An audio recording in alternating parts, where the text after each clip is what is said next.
Hi guys, welcome back to this channel. On today's video, I'm gonna give you a tutorial on how you can join a Zoom meeting without having to log in or even have an account.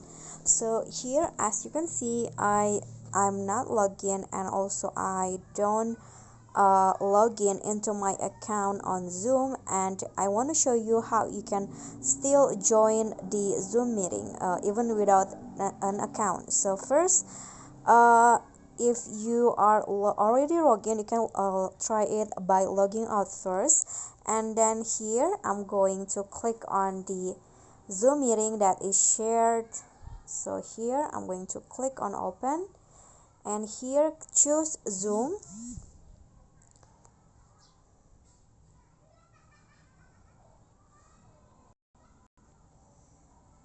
Okay, so here you can see now it's preparing for meeting, and you can just type in your name in here. For example, I want to test one, and then click on OK, and now it's connecting.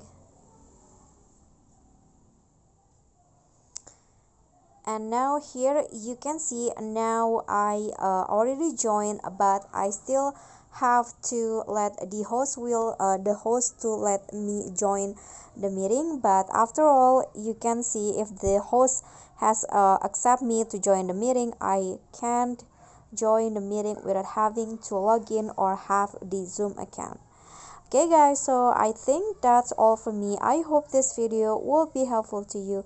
Thank you guys so much for watching. If you enjoyed the video, please give me a like and smash that subscribe button down there. And also don't forget to leave a comment. That's it for me today. See you guys next time.